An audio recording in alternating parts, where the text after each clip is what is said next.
She thought the promotion was hers. She was wrong. And by the time she realized it, everyone had already chosen a side. Claire Bennett sat in a small startup office in the heart of the city. Not a corporate tower this time. Something smaller, more intimate, more dangerous. The kind of place where everyone knows everyone's secrets. She had been there for 3 years. 3 years of late nights. 3 years of ideas that became products. 3 years of trust. The startup was called Nexus, a platform for small businesses to manage their supply chains. Simple concept, powerful execution. And Claire had built half of it, not alone. But her fingerprints were everywhere. The algorithm that tracked inventory, the dashboard that made sense of chaos, the security protocols that kept data safe. She had coded it, debugged it, perfected it, and she had done it alongside someone she trusted. Someone she had known since college, David Chen, the co-founder, the visionary, the friend. David was charming in the way that made people want to believe in him, brilliant in the way that made people want to follow him, and ambitious in the way that made people want to get out of his way. Claire had never seen the ambition as a threat, because they were building something together. Or so she thought. The promotion was supposed to come in Q3, Chief Technology Officer. The role that would make her equal to David, equal in title, equal in equity, equal in power.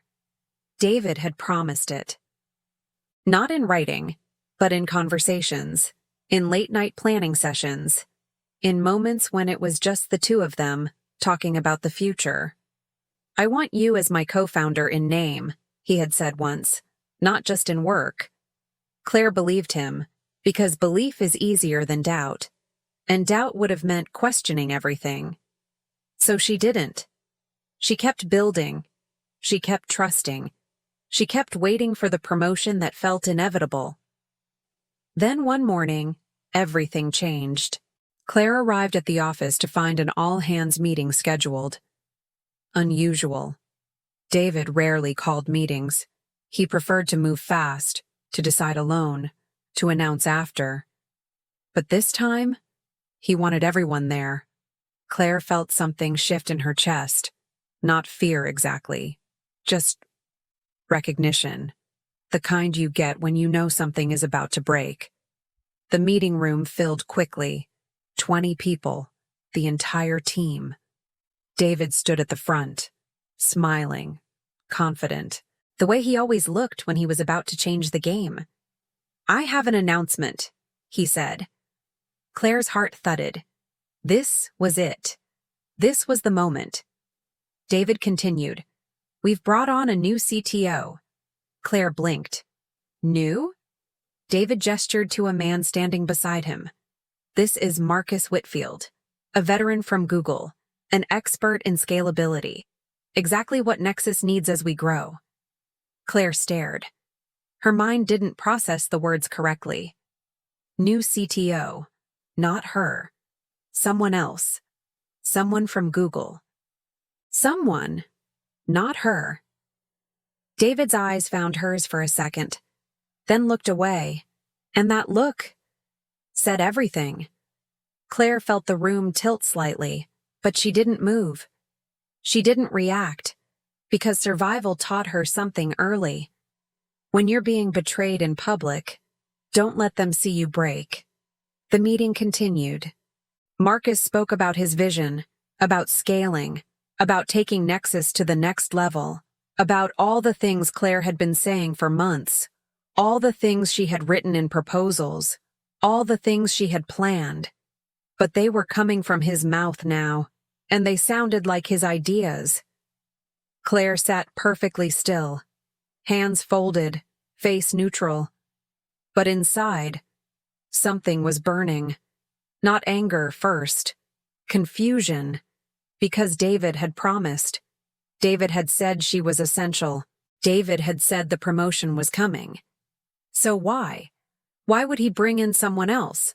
Unless Unless he had never planned to give her the role at all. Unless the promises were just management. The meeting ended. People congratulated Marcus, shook his hand, made small talk. Claire didn't move. She waited until the room emptied. Then she stood and walked toward David's office. He was at his desk, typing, like nothing had happened, like he hadn't just erased 3 years of work. "David," she said quietly. He looked up. His expression was careful, prepared, like he had rehearsed this moment. "Claire," he said, "I can explain." She stepped inside and closed the door. "Explain what?" she asked. "That you lied?" David's jaw tightened. "I didn't lie." Claire's voice stayed calm, but her eyes were sharp. "You promised me the CTO role."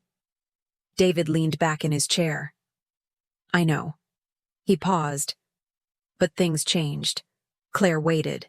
David continued. "The board wanted someone with enterprise experience, someone who had scaled companies before, someone who could take us to the next level." Claire stared at him. "And I can't do that?" David didn't answer directly. Instead, he said, "You're brilliant at what you do, but leadership is different." Claire felt something cold settle in her chest. Leadership. The word that meant, "You're not ready. You're not enough. You're not the one." Claire spoke quietly. "You could have told me." David's expression hardened slightly. "I'm telling you now." Claire shook her head. "No. You're telling the company now. You're telling me after. There's a difference." David stood up. His tone shifted. Colder. More defensive. "Look. I need someone I can trust completely. Someone who understands the vision. Someone who won't question my decisions." Claire felt the words land like a blade. Someone who won't question. Meaning her. Because she had questioned. She had suggested improvements. She had pushed back on ideas that didn't work. She had been difficult. Claire turned toward the door. David spoke again. "You're still valuable to the team. You can work under Marcus. Learn from him." Claire paused. Then she looked back. "Work under him?" David nodded. "He's the CTO now. You'll report to him." Claire felt something break inside her. Not dramatically, just quietly, like a small bone fracturing under pressure. She had built this company. She had coded its heart, and now she was supposed to report to someone who had just arrived. Someone who would take credit for her work. Someone who would be the face of her ideas. Claire walked out without another word. She didn't slam the door. She didn't yell. She just left. Because she knew something David didn't. She knew that in a world of digital footprints, nothing disappears. Everything leaves a trail, and she was very good at finding trails. That night, Claire sat in her apartment, laptop open, coffee cold. She pulled up her email archive. Years of messages, proposals, ideas, conversations with David about the CTO role. She read through them methodically, building a timeline, building a case, building proof. Then she did something else. She pulled up her personal recordings.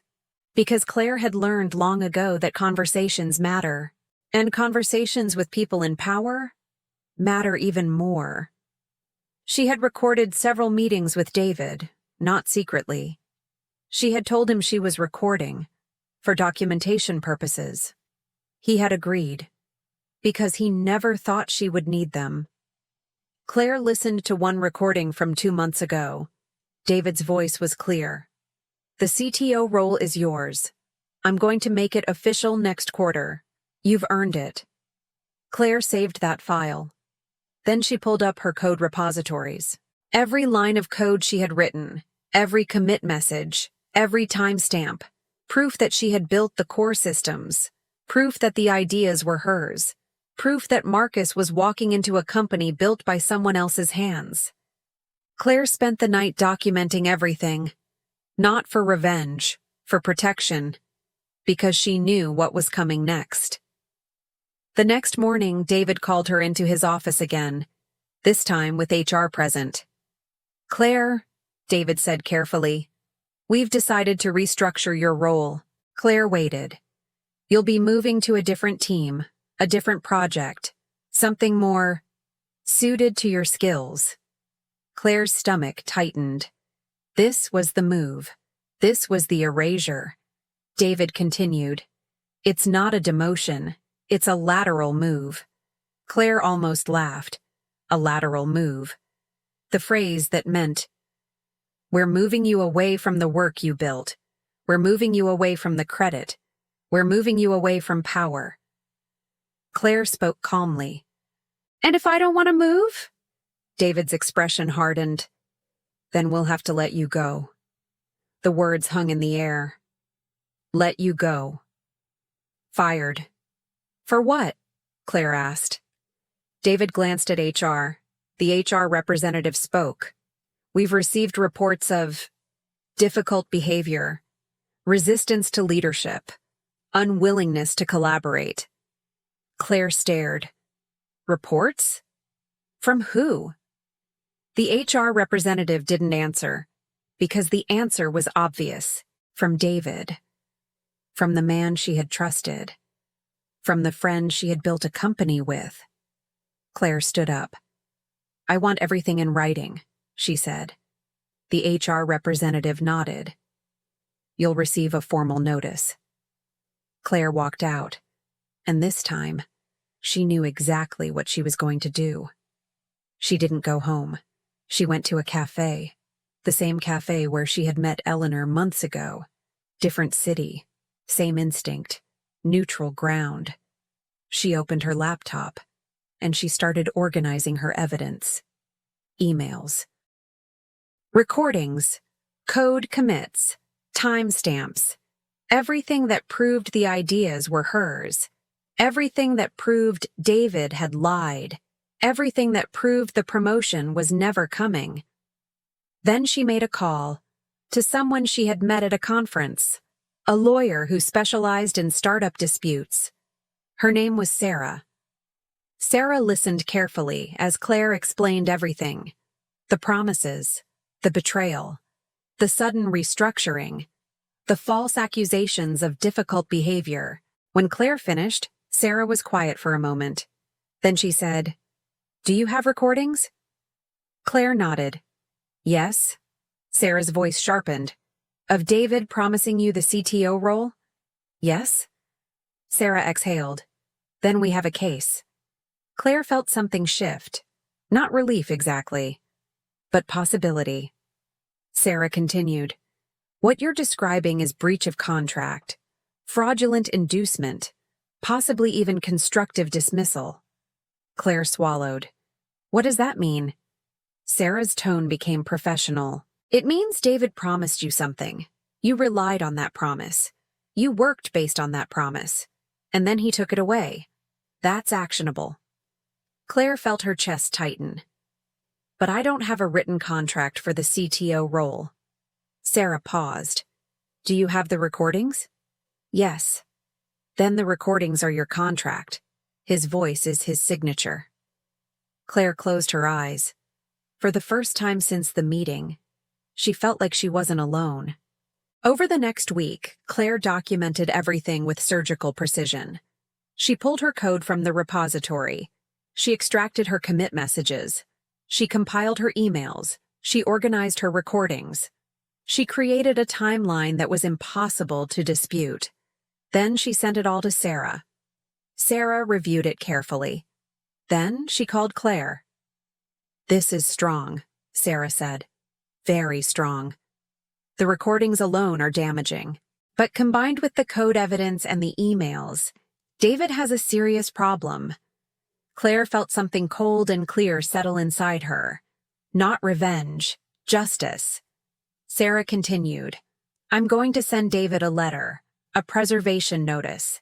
demanding that he preserve all evidence related to your employment. If he deletes anything after this letter, it becomes its own crime. Claire nodded. Do it. Sarah sent the letter, and suddenly, the power dynamic shifted, because David realized something. Claire had proof, and proof is the one thing that can't be argued with. 2 days later, David called Claire. His voice was different. Careful. Afraid. Claire. We need to talk. Claire didn't respond immediately. She let the silence sit. David continued. I think we got off on the wrong foot. Claire almost laughed. Wrong foot. The phrase that meant, I'm scared now. David spoke again. What if we worked something out? Claire's voice stayed calm. What kind of something? David hesitated. A settlement. You keep your CTO title. Equity adjustment. A public announcement that you're co-founder. Everything you wanted. Claire felt the weight of the moment, because this was the moment where she could choose. Revenge or resolution. Destruction or redemption. Claire spoke quietly. I want more than that. David waited. Claire continued. I want Marcus removed. I want a public apology. I want the board to know what you did. And I want you to step down as CEO. Silence. Then David spoke. That's not going to happen. Claire nodded. Then we go to court, and I'll make sure everyone knows exactly what you did. David's voice hardened. You'll destroy the company. Claire's voice stayed steady. No, you will. I'm just telling the truth. David hung up. But the threat had landed, because David knew something now. Claire wasn't bluffing. She had proof. And proof changes everything. The next week, the board called an emergency meeting. Not with Claire, with David. Sarah had sent them copies of the recordings, the emails, the code evidence, everything. And suddenly, David's version of events didn't matter anymore. The facts did. The board investigated. They reviewed the evidence. They listened to the recordings, and they made a decision. David was removed as CEO, Marcus was removed as CTO, and Claire was offered the CTO role. Not as a consolation, as recognition, because the evidence was undeniable. The code was hers. The ideas were hers. The vision was hers. David tried to fight it. He claimed the recordings were taken without consent. He claimed the code was collaborative. He claimed everything. But the board had already decided. Because they had listened to David's own voice, promising Claire the role, promising her equity, promising her partnership, and then taking it away. The board's statement was simple. We have reviewed the evidence. We have made our decision. Claire Bennett is the new CTO and co-founder of Nexus. David Chen's employment is terminated. The announcement was public. And it was devastating. For David. Not for Claire. Because Claire had done something David never expected. She had documented her own value. She had preserved her own proof. She had refused to disappear. Weeks later, Claire sat in her new office. The CTO office. The one that should have been hers all along. Sarah came by to celebrate. Not as a lawyer, as a friend. You did the right thing, Sarah said. Claire nodded. But it didn't feel like victory. It felt like correction. Like the world had finally aligned with reality. Sarah smiled. That's what justice feels like sometimes. Not triumph. Just rightness. Claire looked out the window at the city. At the startup that was now hers to lead. At the code that was now recognized as hers. At the future that was now possible. And she thought about David. About how he had tried to erase her. About how he had thought that a smile and a promise could make her disappear. About how he had underestimated the power of documentation. The power of proof. The power of someone who refuses to be rewritten. That evening, Marcus called her. The former CTO, the man who had been brought in to replace her. "Claire," he said, "I owe you an apology." Claire waited. "I didn't know," he continued. "I didn't know that David had promised you the role.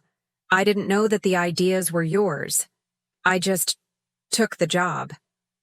Claire listened. Marcus spoke again. "I'm leaving the company. I can't stay knowing how this happened." Claire felt something shift. Not forgiveness exactly, but understanding. Marcus had been a tool, not the architect. Claire spoke quietly. "Thank you for saying that." Marcus paused. "And for what it's worth, you're going to do great things with this company, better than David ever could." After he hung up, Claire sat in silence. Because she realized something. This wasn't just about her anymore. This was about every person who had been promised something. Every person who had been told they weren't ready. Every person who had been erased. Every person who had documentation, but no voice. Claire decided something that night. She was going to change Nexus. Not just as a product, but as a company. She was going to build a culture where ideas were credited, where promises were kept, where documentation mattered, where people couldn't be rewritten. Months later, Claire met someone new. Not Marcus the lawyer, someone different, a designer named James. He came to Nexus to work on the user interface, and he was brilliant and kind, and he listened, really listened. When Claire talked about her vision, when she talked about her ideas, when she talked about what she wanted to build, he didn't try to take credit. He didn't try to diminish her. He just supported her. And over time, that support became something more. Not dramatic, just genuine. The kind of connection that comes from mutual respect, from shared vision, from someone who sees you completely and doesn't try to erase you. One evening, they were working late in the office, just the two of them. James looked at her and said, "You know what I love about working with you?" Claire smiled. "What?" "You don't pretend to be less than you are." Claire felt something warm settle in her chest, because that was the real victory, not the title, not the equity, not the public vindication, but the ability to be fully herself, to be credited for her work, to be trusted with her own future, to be loved for exactly who she was. If you're listening right now, remember this. Documentation is power. Proof is protection. And the people who try to erase you are the ones most afraid of your light. If you believe justice always unfolds, you already know what to comment.